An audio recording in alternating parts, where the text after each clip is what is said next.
하나님 우리 아버지와 주 예수 그리스도로부터 은혜와 평강이 여러분에게 함께하길 바랍니다. 아멘. 네, 감사합니다.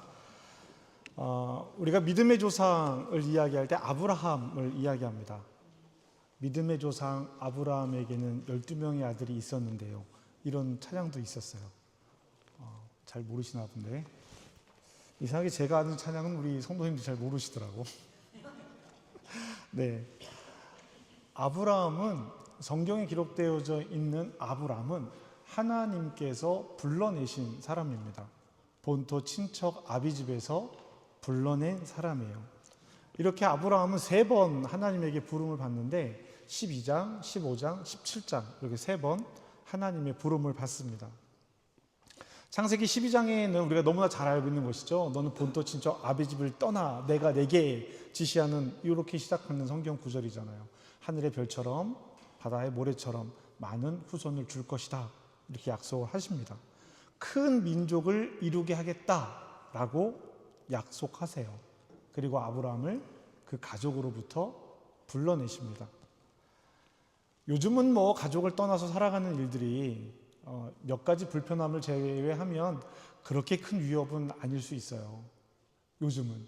근데 우리 이전에 오신 우리 권사님들은 떠나오는 것만으로도 많은 것들이 다르게 느껴지실 수도 있었을 텐데, 이때는 말이죠, 고대 근동의 시대에는 가족을 떠난다라고 하는 것은 목숨을 내어놓는 것과 같은 거예요.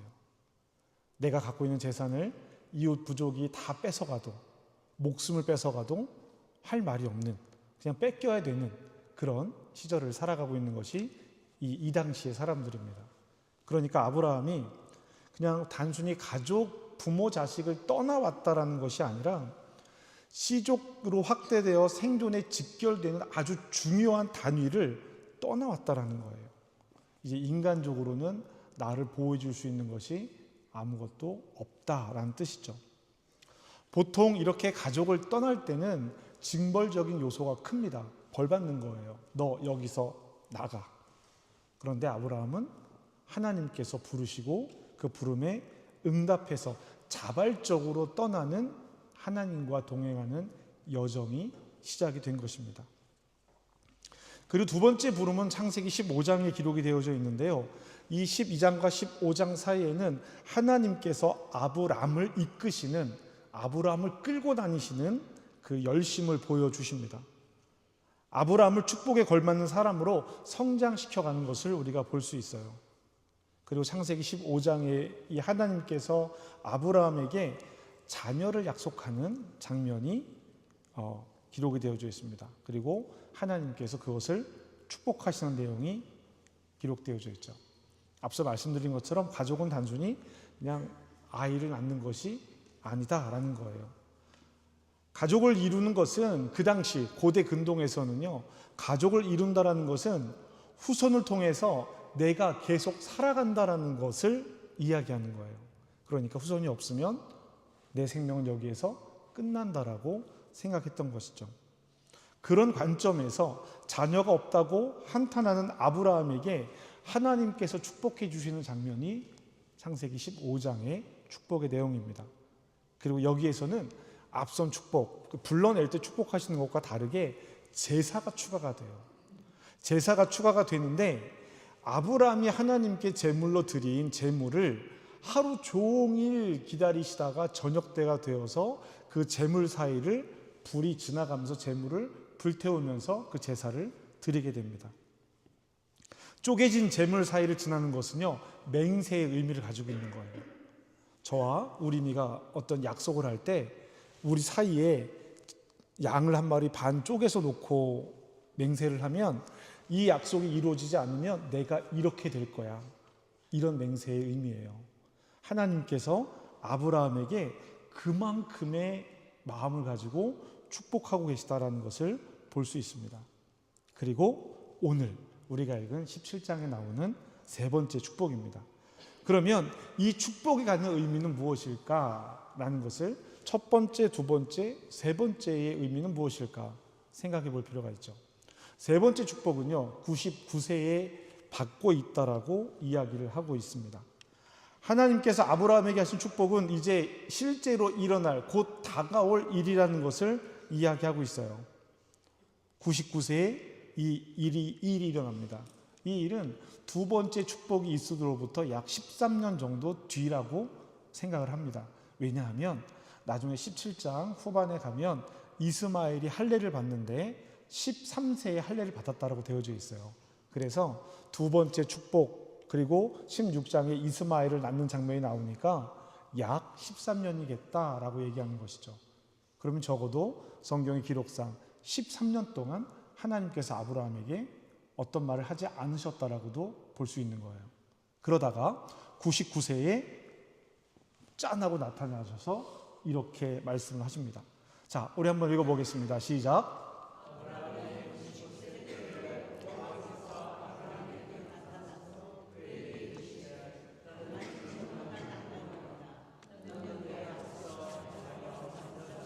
아멘. 이 1절에서는요, 하나님을 묘사하는 것과 아브라함에게 하나님이 요구하시는 것이 각각 나옵니다. 하나님은 자기 자신을 뭐라고 말씀하시냐면 전능하신 하나님이라고 말씀하세요. 그 앞쪽에서는 그런 표현들을 쓰지 않으셨어요. 여기에서 전능하다라는 표현을 쓰시고 아브라함에게는 무엇을 요구하시냐면 너는 내 앞에서 어떻게 하라고요? 완전하라 라고 말씀하십니다. 완전하라. 그러면 왜 이전과는 다르게 전능하신 하나님이라고 말하면서 완전할 것을 요구하고 있는가? 이 부분을 살펴봐야겠죠.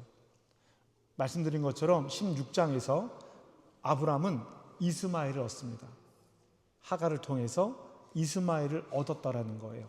15장에서 내가 너한테 자녀를 줄 거야 라고 약속을 했는데 16장에 가니까 사레를 통해서 하갈을 통해서 이스마엘을 낳았다라는 거예요. 하나님의 약속을 완전히 믿은 거예요? 완전히 믿지 않은 거예요? 어떻게 생각하세요? 믿었지만 보험 하나 들어놓은 건가? 뭐 이렇게 생각하십니까? 하나님 약속을 완전히 믿지 못한 거예요. 그래서 이후 13년 동안 하나님께서 아브라함을 찾지 않으셨다라고 보는 것이 맞는 것이죠. 이 침묵이 깨지면서 다시 말씀하시는 것이 99세 때에 이르러서인데 하나님은 이때 아브라함에게 전능하신 하나님, 나는 전능해, 나는 모든 것을 할 수 있어 라고 자기를 표현하시는 거예요. 그리고 이것은 앞으로 일어날 일에 대한 자기 증명과도 같은 것입니다. 그리고 내가 전능하니까 너는 온전해야 돼. 레위기에서는 뭐라고 얘기하세요? 내가 거룩하니까 너는 거룩해야 돼 라고 말씀하시는데 여기서는 내가 전능하니까 너는 온전하라고 말씀하시는 거예요. 여기에서 온전은 율법적으로 모든 법을 다 잘 지키는 그런 온전이 아닙니다. 언약 관계에서 일어나는 일이에요. 언약 관계에서 온전한 헌신과 성실함과 진실함에 대해서 이야기하는 것입니다. 그러니까 앞서 이스마엘이 태어난 것을 질책하시면서 너는 나를 온전히 믿어야 돼 라고 99세에 이야기하시는 거예요. 그리고 나서 이렇게 말씀이 이어집니다. 2절입니다. 함께 읽겠습니다. 시작.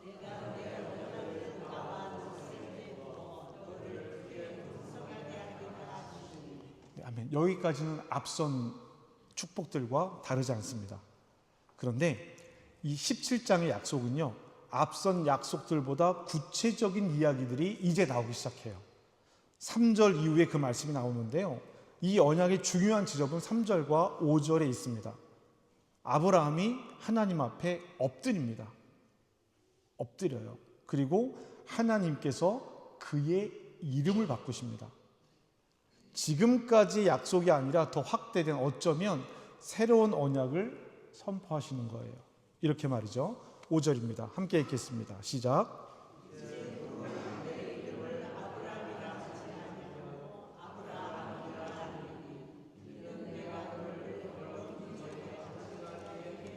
아멘.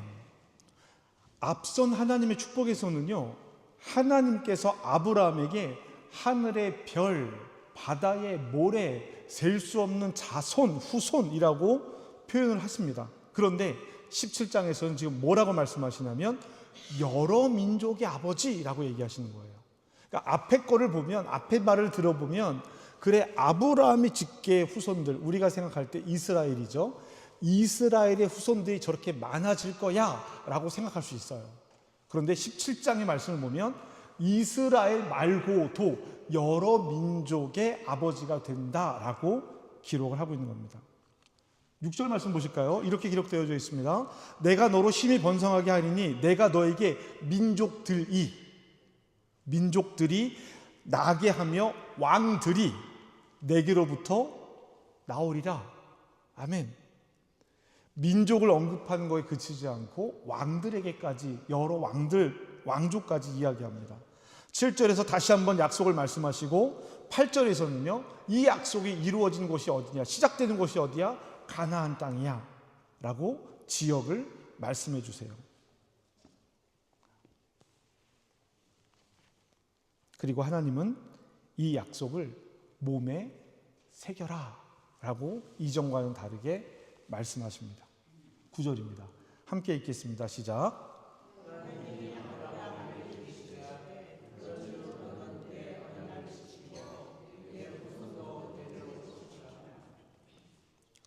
성경에 나오는 하나님께서 아브라함에게 하시는 말씀 중에 너는 본토 친척 아버지를 떠나 애굽으로 내려가 이런 말씀 마시고, 이끌어 가시는 말씀 말고 너는 이걸 지켜야 돼 라고 말씀하신 첫 번째 이야기입니다. 너와 내 후손이 내 언약을 기억해야 돼. 그리고 그것을 몸에 새겨야 돼. 할례를 받아.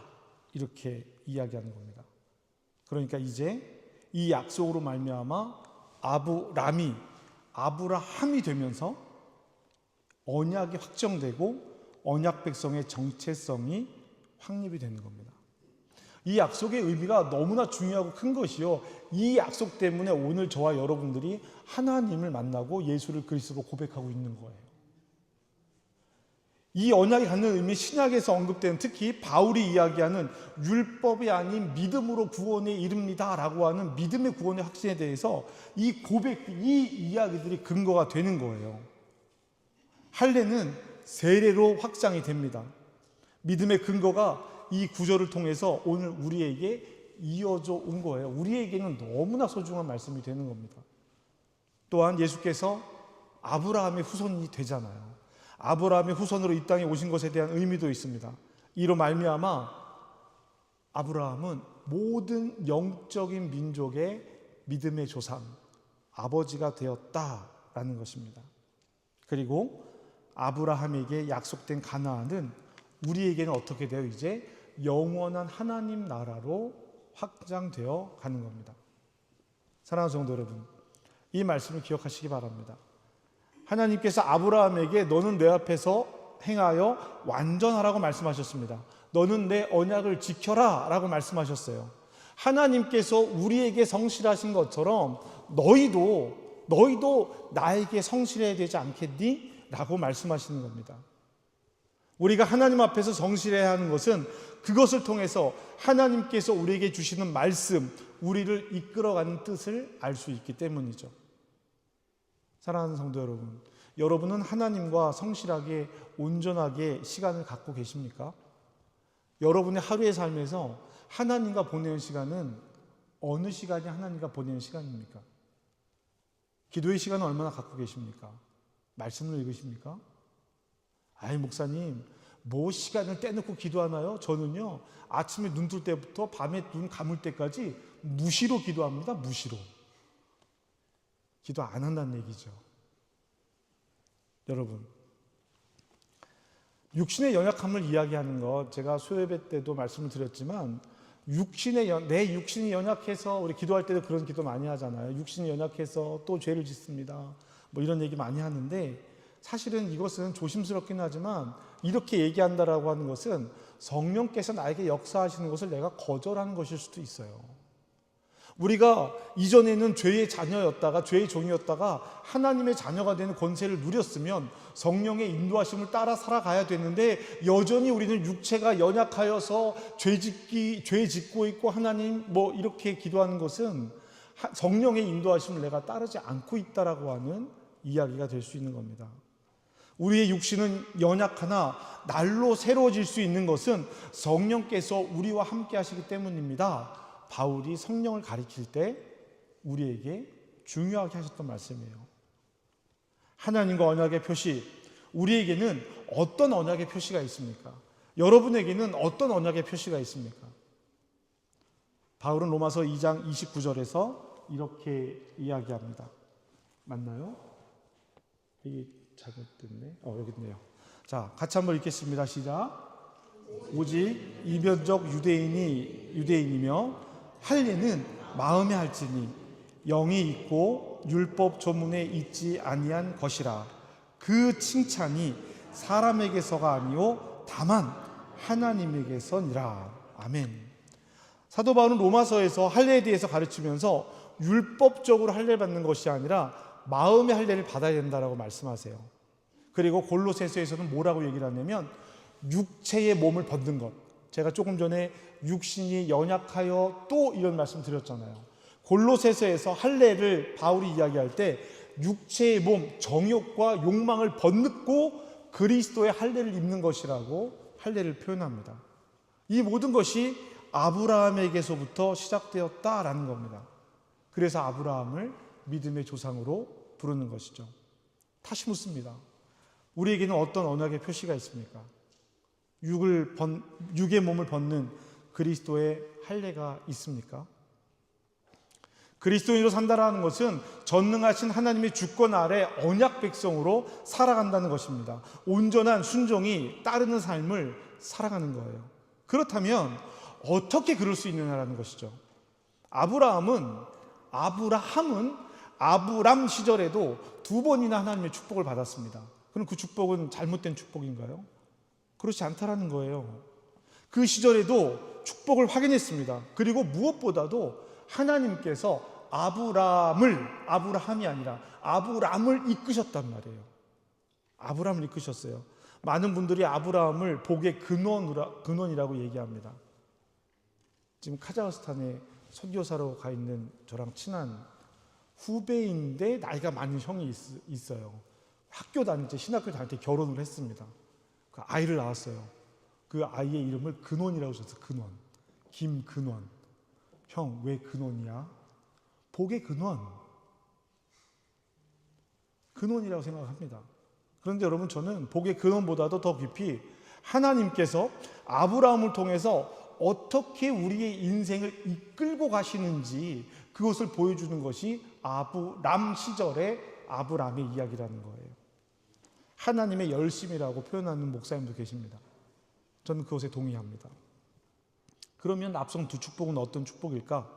하나님께서 하신 축복이 아닙니까? 하나님의 축복이에요. 하나님께서 축복하셨고 아브람은 그 축복의 길을 따랐습니다. 그런데 뭐가 문제였던 거예요? 온전하지 못했던 거예요. 왜 온전하지 못했습니까? 이스마엘을 준비했잖아요. 우리는 예수를 그리스도로 고백하며 살아갑니다. 하나님을 믿는 믿음으로 살아가고 있습니다. 그러나 아직 안타깝게도 온전한 회심을 경험하지 못한 그리스도인들도 있어요. 잘못됐다라고 얘기하는 것이 아닙니다. 아브람을 하나님께서 이끌고 가시는 것처럼 그들도 하나님께서 이끌고 가십니다. 그러나 하나님께서 원하시는 것은 아브라함의 인생으로 살아가는 거예요. 많은 그리스도인들이 신앙생활은 하지만 거듭남, 회심을 경험하지 못한 채 신앙생활만 하는 경우가 있습니다. 어느 순간 경험한 은혜가 전부인 것처럼 감정적인 신앙생활을 하기도 하고요. 지식으로 얻은 것을 가지고 그 지식이 맞는 모든 것인 것처럼 지적인 신앙생활을 하기도 합니다. 그러나 아직 감정과 생각, 지식과 마음이 온전히 회심하지 못한 채 그리스도인으로 살아가는 것이죠. 오늘 우리는 하나님께서 택한 아브라함을 통해 믿음의 유산이 어떻게 이어져 가는지를 말씀을 통해 보고 있습니다. 그리고 그 믿음의 증거가, 이 유산이 바로 우리들이에요. 아브라함이 여러 민족의 아버지가 되지 못했다면, 여러 민족의 영적 아버지가 아니었다면 우리는 지금 복음을 받아들일 수 없었을 거예요. 증인된 삶입니다. 어쩌면 오늘 저와 여러분은 여전히 아브라함으로 하나님 앞에 서 있을 수도 있겠다라는 거예요. 하나님의 이끄심과 하나님의 축복을 믿고 있지만 하갈을 통해서 이스마엘을 낳고 있는 아브라함처럼 우리도 그렇게 무언가를 준비하며 살아가고 있는 것은 아닙니까? 오늘 이 아브라함이 되는 이 시간은요, 하나님께서 아브라함이 완전히 자기가 무언가를 할 수 없을 때까지 기다리신 거예요. 약속의 가능성이 완전히 없어졌을 때 딱 나타나셔서 나는 전능한 하나님이야 라고 말씀하시는 거예요. 너는 내 앞에서 온전해야 돼 라고 말씀하시는 거예요. 우리가 전능하신 하나님을 고백하는 순간은 내심으로는 아무것도 내심으로 할 수 없는 일들이 이루어져 갔을 때 하나님의 전능하심을 고백할 수 있을 것입니다.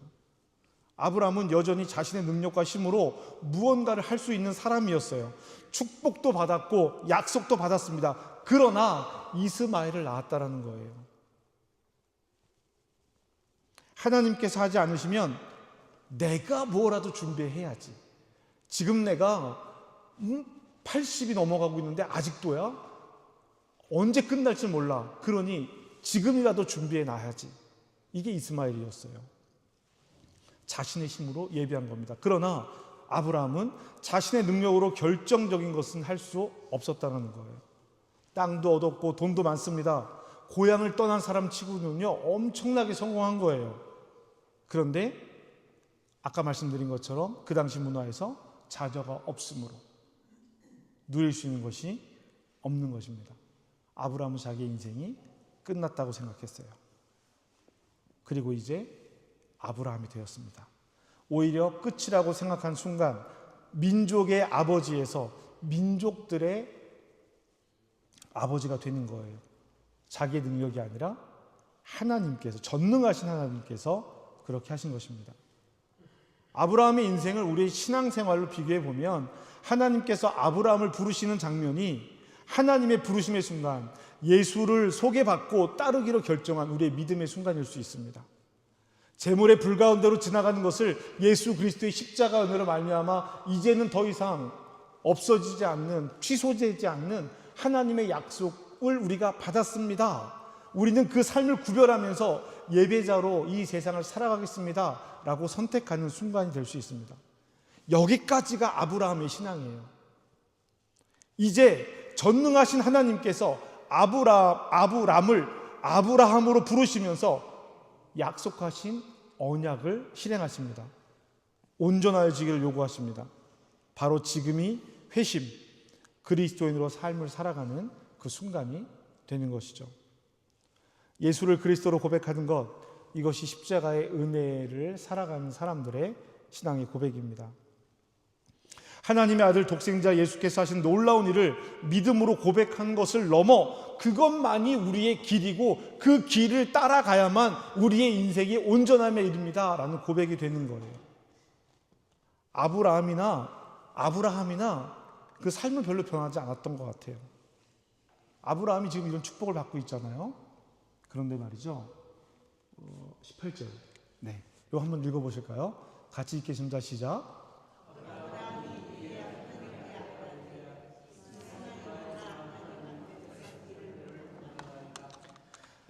하나님께서 실컷 앞에서 넌 이제 아브라함이 아니라 아브라함이 될 것이고 자녀를 낳을 것이고 막 얘기하니까 아브라함이요 피식 웃습니다. 18절이잖아요. 17절에 보면은요, 100세나 된 사람이 어찌 자식을 낳겠습니까? 하나님, 되도 않는 소리는 하지 마시고요, 이스마엘이나 축복해 주세요. 이스마엘이나 하나님 앞에서 떠나지 않게 해주세요 라고 아브라함이 이야기하는 거예요. 사랑하는 성도 여러분, 우리의 삶이, 우리의 신앙이 한순간에 모든 것이 변하면 참 좋겠지만 우리는 그리스도인의 삶을 살아가면서도 여전히 바라는 것들이 있습니다. 돈도 필요하고 명예도 필요합니다. 권력도 필요합니다. 큰 것이 아니더라도 내 나름의 명예와 내 나름의 권력과 이런 일들이 필요하죠.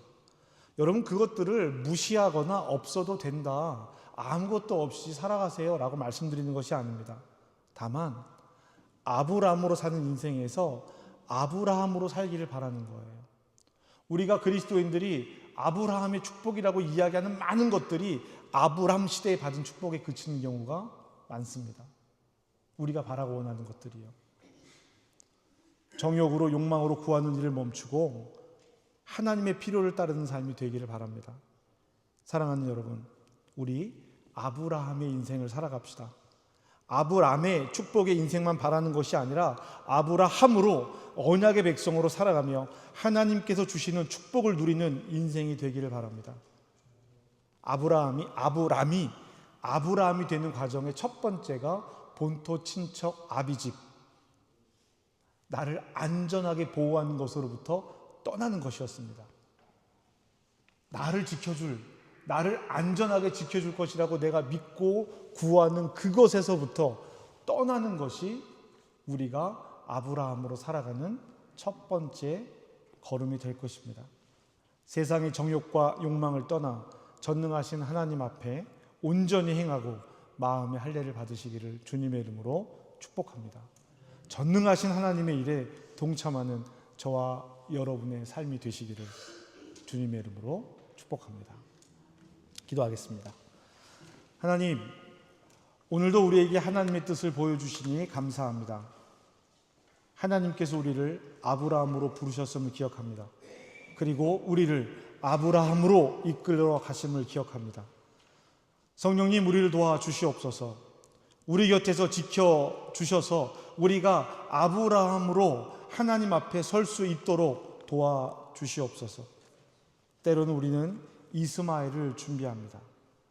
하나의 이스마엘이 아니라 많은 이스마엘을 준비해서 나의 힘으로 어떻게든 살아보려고 노력을 하고 있습니다. 전능하신 하나님 앞에 서지 못하고 그저 도우시는 분으로 여길 때가 있음을 고백합니다. 하나님, 아브라함이 본토 친척 아비집을 떠났듯이 우리가 우리를 보호해 준다고 믿는 것들에서 떠나게 하여 주시옵소서. 세상의 정욕을 떠나 마음의 할례를 받아 회심한 그리스도인들이 되게 하여 주시옵소서. 예수님의 이름으로 기도합니다. 아멘.